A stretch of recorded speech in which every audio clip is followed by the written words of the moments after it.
Hey all welcome back to my channel. இந்த video நீங்கள் இப்போ தான் ஃபஸ்ட் டைம் பார்க்குறீங்க அப்படின்னா மறக்காமல் சப்ஸ்கிரைப் பண்ணிக்கோங்க. I am Laksha. நான் வந்து பிஜிடிஆர்பி எக்ஸாமுக்கு வந்து ப்ரிப்பேர் பண்ணிகிட்ருக்கேன். ஸோ அது ரிலேட்டடாக வீடியோஸ் வந்து போட்டுட்ருக்கேன். இந்த வீடியோ எதை ரிலேட்டடாக பார்த்தீங்கன்னா ஸ்டடி பிளானர், ஷெட்யூல், அப்புறம் என்னென்ன கோல்ஸ் இது பண்ணலாம், ஹவுஸ் ஹோல்டு ஒய்ஃப்ஸாக இருக்கீங்க அப்படின்னா எப்படி உங்களுக்கான டைமை யூட்டிலைஸ் பண்ணி படிக்கலாம்னு சொல்லிட்டு இந்த வீடியோவில் நான் வந்து ஃபுல்லாக எக்ஸ்பிளைன் பண்ணியிருக்கேன். ஸோ இந்த வீடியோ யூஸ்ஃபுல்லாக இருக்கும், மறக்காமல் ஸ்கிப் பண்ணாமல் பாருங்கள். ஸோ ஒரு ப்ரெக்னென்ட் விமனாக நான் வந்து எப்படி படிக்கிறேன்னு பார்க்கலாம். ஃபஸ்ட்டு வந்து எனக்கு மார்னிங் சிக்னஸ் இருக்கனால என்னால் மார்னிங் ஏர்லி ஸ்டடி வந்து என்னால் படிக்க முடியல. ஸோ அந்த மாதிரி இருக்கும்போது நான் வந்து 8:00 தான் வேக்கப்பே ஆகுவேன். ஸோ 8 to 8:30 அந்த மாதிரி இருக்கும்போது நான் லன்ச் ப்ரிப்பரேஷன், பிரேக்ஃபாஸ்ட்டு, அப்புறம் ஏதாவது ஃப்ரூட்ஸ் கட் பண்ணால் கட் பண்ணும். அண்ட் நெக்ஸ்ட்டு வந்து 2 வெஜ்ஜி வந்து ப்ரிப்பேர் பண்ணணும், எதாவது பாயில் பண்ணணும். எல்லாமே வந்து நான் தான் பண்ணேன். எனக்கு யாருமே ஹெல்ப் கிடையாது. ஸோ இது ஆஸ் அ கப்புள் ஆஃப் 2 பேராக இருந்தீங்கன்னா உங்களுக்கு தெரியும். ஸோ வந்து cleaning work, organising, washing machine எல்லாமே வந்து நான் தான் கம்ப்ளீட்டாக பண்ணணுங்கிறனால நான் வந்து 12:00 எல்லா ஒர்க்கையும் மேக்ஸிமம் கம்ப்ளீட் பண்ணுற மாதிரி பிளான் பண்ணிக்குவேன். அண்ட் 12:00 மேலே நான் வந்து எந்த ஒர்க்குமே பேலன்ஸ் வச்சுக்குவேன். வெசல் வாஷிங் எல்லாமே முடிச்சிடுவேன். ஸோ 12:00 அப்புறம் நான் வந்து ஸ்டடி பண்ண வந்துடுவேன். அண்ட் இதில் வந்து ஒரு 1/2 அன் ஹவர் மட்டும் நான் வந்து லன்ச்சுக்கு பிரேக் எடுத்துக்குவேன்.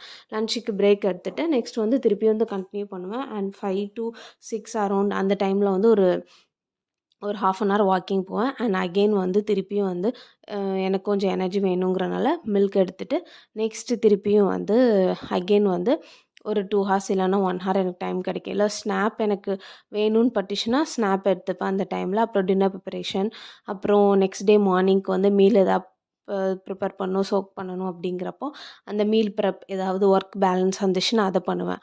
பண்ணிவிட்டு நெக்ஸ்ட்டு திருப்பியும் வந்து என்னோட பீஸ்ஃபுல்லான வேர்ல்டுக்கு வருவேன். பீஸ்ஃபுல்லான வேர்ல்டு பார்த்திங்கன்னா இந்த டெஸ்க் டேபிள் தான். ஸோ உங்களுக்கான ஒரு பீஸ்ஃபுல்லான ஒர்க்கு ஸ்பேஸ் நீங்கள் எடுத்துக்கிட்டீங்க அப்படின்னா அதுவே உங்களுக்கு இன்ட்ரெஸ்ட்டாக வரும். ஸோ என்னோடய ஒர்க் ஸ்பேஸுக்கு வந்துட்டு நான் என்னெல்லாம் இன்றைக்கி கம்ப்ளீட் பண்ணியிருக்கேன் அப்படின்னு சொல்லிட்டு அதை ஒரு ரிவைஸ் பண்ணிவிட்டு நெக்ஸ்ட் டே மார்னிங் வந்து என்னெல்லாம் பண்ணலாம். அப்புறம் இதுக்கிடையில் எனக்கு வந்து ஹாஸ்பிட்டல் செக்கப்பு இருக்கும். இல்லை நம்ம ஏதாவது ஷாப்பிங் போகிறோம், ஃப்ரூட்ஸ் வாங்க போகணும் அப்படின்னா அதுவுமே நான் போகணும்.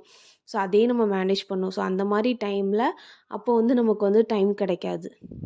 நம்ம சடனாக வந்து நமக்கு திடீர்னு ஏதாவது ஒரு பிளான் வரும். ஸோ அப்போ வந்து அதை எப்படி மேனேஜ் பண்ண பார்த்தீங்கன்னா, அப்போது வந்து ஏதாவது 3 ஹார்ஸ் வெளியே ஒர்க் போயிட்டேன் அப்படின்னா அந்த 1.5 ஹார்ஸாக ஒரு அந்த டேயில் வந்து கம்ப்ளீட் பண்ணுற மாதிரி எக்ஸ்ட்ரா தூங்குறதுக்கு முன்னாடி ஒரு 1.5 ஹார்ஸ் வந்து பிளான் பண்ணி ஸ்டடி பண்ணுற மாதிரி பிளான் பண்ணிக்கோங்க. இப்போது நீங்கள் வந்து ப்ரைவேட் ஸ்கூல் டீச்சர்லாம் இருக்கீங்க அப்படின்னா அங்கே வந்து உங்களுக்கு ஃப்ரீ பீரியட் கிடைக்கலாம், இல்லை லன்ச் பீரியட் கிடைக்கலாம். அப்போ 10 மினிட்ஸ் மட்டும் சாப்பிட்டுட்டு எடுக்கலாம். பாதி இன்ஸ்டிடியூஷனை பொறுத்தளவு நானுமே ஒர்க் பண்ணியிருக்கேன். ஸோ இப்போதைக்கு நான் ஜாப்பை குவிட் பண்ணிட்டேன். அப்போ எனக்கு தெரியும் பாதி பேர் வந்து நம்மளை வந்து நோட்டீஸ் பண்ணிகிட்டே தான் இருப்பாங்க. அண்ட் நம்ம வந்து வேறு புக்கை நம்மளை படிக்க விட மாட்டாங்க. அப்படிங்கப்போ நமக்கு டைம் இருக்காது. லன்ச் பீரியட்லேயே நமக்கு ஏதாவது ஒர்க் கொடுத்துருவாங்க. வந்து அன்வான்டடாக நிறைய மீட்டிங் போடுவாங்க 5:00 5:30. அப்போது வந்து நம்ம அரௌண்ட் நம்ம ஹவுஸுக்கு வரதுக்கே 6 ஆயிரும். ஸோ இதெல்லாம் நானுமே வந்து அனுபவிச்சிருக்கேன். அதனால தான் உங்ககிட்ட நான் ஷேர் பண்ணுறேன். ஸோ இந்த மாதிரி ஆயிருக்கும்போது நமக்கு வந்து திருப்பி வந்து நமக்கு ரொம்ப டயர்டாக இருக்கும். ஸோ அப்போது நீங்கள் வந்து 1 ஹவர் மட்டும் உங்களுக்கு ஒரு ஸ்னாப் டைம் எடுத்துகிட்டு திருப்பி 7:00 நீங்கள் உட்காந்துங்க.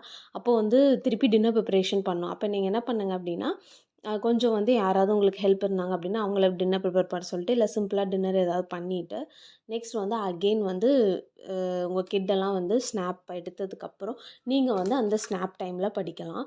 நெக்ஸ்ட்டு வந்து ஏதாவது பஸ்ஸில் நீங்கள் போகிறீங்க, அந்த உங்களுக்கு ட்ராவல் டைம் கிடைக்கும்போது அந்த ட்ராவல் டைமையும் கூட நீங்கள் யூட்டிலைஸ் பண்ணிக்கலாம்.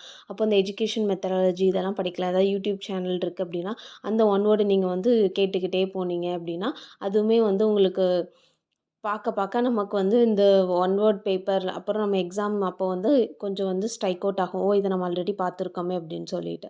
ஸோ இந்த மாதிரி ட்ரிப்ஸை நீங்கள் ட்ரை பண்ணி பார்க்கலாம். நெக்ஸ்ட் வந்து என்னோடய ஸ்டடி பிளான் இது தான். ஸோ டேஸ்லாம் போட்டுட்டு நெக்ஸ்ட்டு டூ டூ அப்புறம் ஸ்டடி கோல்ஸு, நோட்ஸில் வந்து என்னென்ன ரிவைஸ் பண்ணணும், நெக்ஸ்ட் டேக்கு என்ன பண்ணணும் எடுத்தோம். கோல்ஸ்னால் இன்றைக்கி இதெல்லாம் கம்ப்ளீட் பண்ணணும் அப்படின்னு சொல்லிட்டு என்னையே கண்ட்ரோல் பண்ணிவிட்டு எழுதிக்குவேன். இதை முடிஞ்ச அளவு கம்ப்ளீட் பண்ண ட்ரை பண்ணுவேன். நெக்ஸ்ட்டு என்னென்ன நெக்ஸ்ட்டு உங்களுக்கு சிம்பிளாக இருக்கணும் அப்படின்னா நீங்கள் வந்து கூகுள் கீப் நோட்ஸ் கூட ட்ரை பண்ணலாம். அதெல்லாம் கூட ஈஸியாக இருக்கும். டூ லிஸ்ட் இதெல்லாம் கூட நீங்கள் ட்ரை பண்ணலாம். ஸோ இந்த வீடியோ நிறைய டிப்ஸ் அண்ட் ட்ரிக்ஸ் கொடுத்து உங்களுக்கு யூஸ்ஃபுல்லாக இருக்கும்னு நினைக்கிறேன். இன்னொரு வீடியோவில் உங்களை மீட் பண்ணுறேன். பாய்.